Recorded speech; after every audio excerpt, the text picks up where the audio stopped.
Assalamualaikum warahmatullahi wabarakatuh. Bersama dengan saya Cikgu Siti Fatimah untuk Sains tahun 6. Hari ini kita akan sambung pelajaran kita pada minggu lepas, iaitu proses hidup mikroorganisma. Okey, kita nak tengok apa dia hidupan seni ni boleh lakukan. Yang menandakan, yang menunjukkan yang mikroorganisma ini ialah benda hidup. Baik, sebelum itu kita akan tengok dulu apa dia standard pembelajaran kita pada hari ini. 3.1.2 menyatakan mikroorganisma menjalani proses hidup dengan menjalankan penyiasatan menggunakan peralatan yang sesuai ke atas beberapa contoh mikroorganisma seperti yeast, kulapuk dan paramecium. 3.1.3 mengitlak mikroorganisma ialah benda hidup dan kebanyakannya tidak dapat dilihat dengan mata kasar. Baik, kita tidak dapatlah menjalankan penyiasatan secara hands-on, tapi kita akan tengok aktiviti yang ada di dalam buku teks, di mana aktiviti ini menunjukkan yang dan membuktikan bahawa mikroorganisma ini ialah benda hidup dan boleh melakukan boleh menunjukkan yang benda-benda ini ialah benda-benda hidup. Baik, kita tengok rujuk aktiviti yang pertama. Buka buku teks semua ya.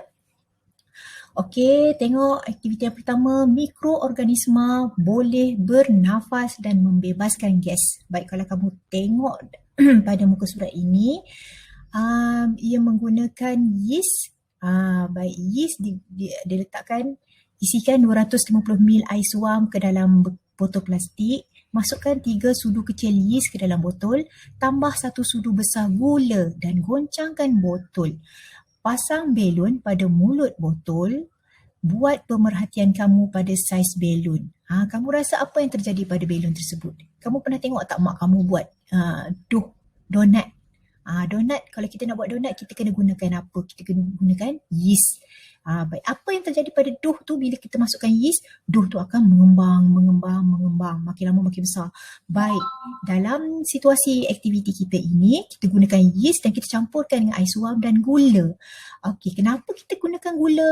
Baik, gula memberikan tenaga kepada yeast. Dia perlukan tenaga ya untuk dia bernafas. Baik,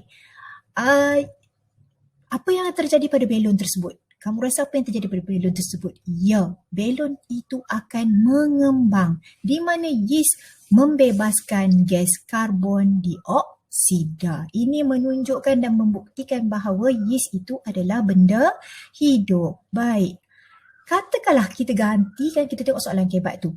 Apakah yang akan berlaku jika gula digantikan dengan garam? Kalau kamu hidup kamu gantikan kopi kamu dengan air dengan garam. Gula kamu ganti dengan garam, tak sedap kan, dan tak boleh, tak jadi kan. Baik, sama dengan eksperimen ini, jika gula digantikan dengan garam, yeast akan mati kerana garam tidak membekalkan tenaga. Sama juga kalau kita gantikan dengan air panas. Kita bangkit yeast tu dengan air panas pun takkan jadi juga, yeast akan mati. Okey, kita tengok pula aktiviti yang kedua, iaitu mikroorganisma ini boleh bergerak. Baik, dalam eksperimen ini, dalam aktiviti ini dia gunakan air kolam. Kenapa air kolam?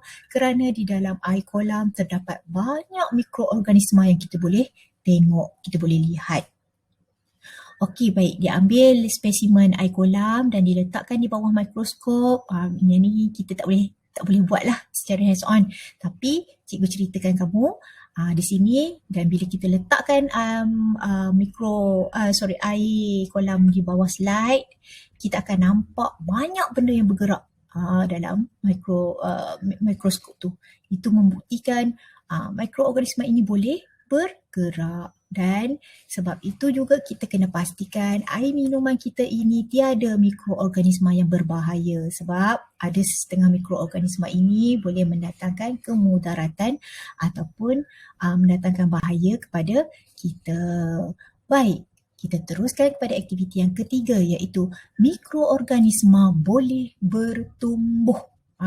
Yang inilah eksperimen yang kamu boleh buat di rumah, iaitu kamu ambil roti. Kamu boleh tengok roti, apa yang terjadi pada roti yang lama yang kamu dah spray semua dengan air. Apa yang kamu rasa apa yang akan terjadi pada roti lama tu? Betul, akan tumbuh kulat ataupun kulapuk. Kulapuk. Mula-mula akan keluar warna hijau sikit, hijau muda. Kemudian makin lama makin gelap warna kulapuk tersebut. Baik, kenapa warna kulapuk ataupun kulat pada roti itu berubah? Mula-mula warna dia tak terang, makin lama makin gelap. Baik, ianya adalah kerana mengikut peringkat kematangan. Itu yang membuktikan mikroorganisma ini boleh bertumbuh. Baiklah, cukup 3 aktiviti kita pada hari ini. Kita nak tengok apa kesimpulan kita. Apa yang mikroorganisma ini boleh buktikan yang menunjukkan ianya adalah benda hidup. Yang pertama, mikroorganisma boleh bernafas. Aktiviti yeast tadi ya, membebaskan gas karbon dioksida. Baik, yang kedua, mikroorganisma boleh bergerak.